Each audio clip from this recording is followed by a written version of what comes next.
Well, Stephanie, thank you for that wonderful introduction. Welcome to the White House. It is great to see so many familiar faces, people who I've not only worked with, but who've become friends over the years. And I want to welcome all of our newly elected mayors as well. Congratulations. The rest of you, keep hazing to the minimum. If they tell you you got to carry their stuff and all that, that's not true. So don't let them take advantage of you. I'm not going to speak long at the outset, primarily because you already heard from Michelle, and I always suffer from the comparison. I know that she spoke to you today about ending veterans' homelessness, which is an issue that we all care so deeply about. But I did want to just make a few remarks at the top. And it echoes what Stephanie said in her introduction. You know, when I took office, I made it a priority to build a strong partnership with mayors in this room and all across the country. And thanks to all of you, America has made extraordinary progress over the past 7 years. Mayors can't wait for Congress. Mayors can't get stuck in partisan gridlock. We got Republican mayors here and Democratic mayors, but frankly, if you're a mayor, nobody cares what your party is. They care what you're getting done. You don't have time for a lot of bluster and baloney. Your constituents expect results. And that's why I think on so many issues, from fighting for working families, to combating climate change, to expanding high-tech jobs, to increasing the minimum wage, we have been able to work together to get a lot of things done. In fact, about 40 cities and counties have taken action to raise the minimum wage. 40 have taken action on paid family leave and paid sick leave. 20 cities and counties are competing in our Healthy Communities Challenge to get more uninsured folks signed up for health coverage. From Little Rock to San Diego, cities are putting people to work, retrofitting buildings so that they're more energy efficient.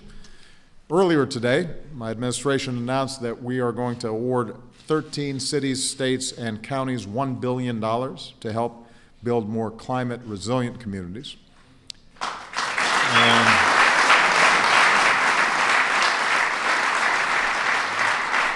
And you know, unlike sometimes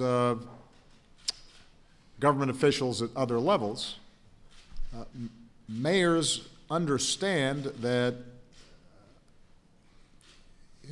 the services and the effectiveness of local governments and government generally is something that we can't take for granted, that we have to work for and fight for and invest in every single day. Some of you know I was in Detroit yesterday, but the day before that I was meeting with Mayor Weaver, newly elected in Flint, Michigan, to talk about what has been an inexcusable situation with respect to drinking water there. In last month's bipartisan budget agreement, we secured additional funding to help cities like yours build water infrastructure. And we're going to have that funding available to you by the end of next week. And that includes more than $80 million for the state of Michigan. Our children should not have to be worried about the water that they're drinking in American cities. That's not something that we should accept.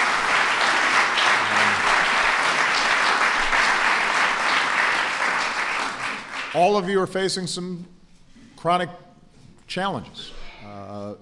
They preceded your term in office, and we don't expect that we're going to solve all of them immediately, but the goal here is consistently to make progress. One of those areas where we all have concerns is when it comes to violence on our streets and what happens to our young people. And here again, we've been blessed with outstanding partnerships with so many of you. In places like Columbia, South Carolina, Mayor Steve Benjamin is implementing recommendations from our task force on community policing. In Oak Creek, Mayor Steve Scafidi, after seeing a terrible tragedy of gun violence in his community, has been, working to implement steps that can reduce gun violence in his area. The U.S. Conference of Mayors, understanding the importance of a global economy and making sure that U.S. businesses are creating U.S. jobs and that we're exporting, have been outstanding partners with us on promoting the trade, the Trans-Pacific Partnership, which is going to cut 18,000 tariffs on American-made goods and products.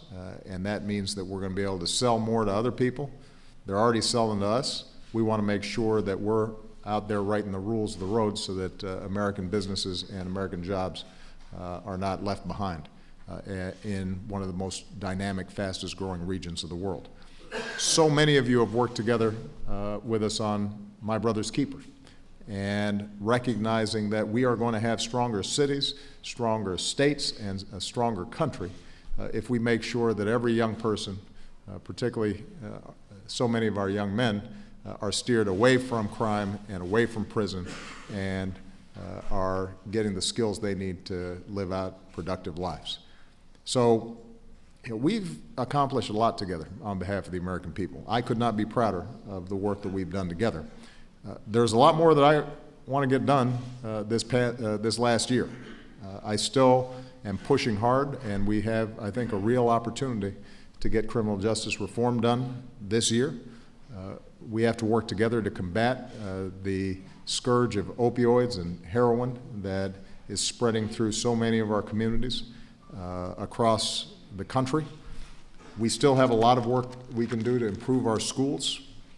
We can work together to break down rules that stand in the way of building new housing and that keep families from moving to growing dynamic cities. And as I said last week, we need to keep fighting for a political system that reflects our best selves. And that, by the way, includes making it easier for people to vote, not harder.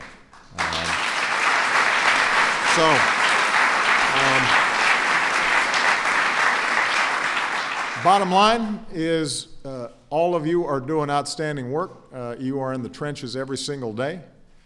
You're not always getting a thank you. Instead, you're getting, why didn't you get that done? Or if you got it done, why didn't you get it done earlier? And I know the pace is relentless for mayors because people expect to see you every single day. But just in case you're feeling a little underappreciated, I hope that you understand how heartfelt my words of thanks are. I think that we have seen our cities take leadership, and we have seen transformations of communities across this country. And when cities are strong, the states that they're in are strong. And when cities are strong, America's strong. You're helping to create that strength. So thank you so much. I appreciate it. Thank you. Thank you, everybody.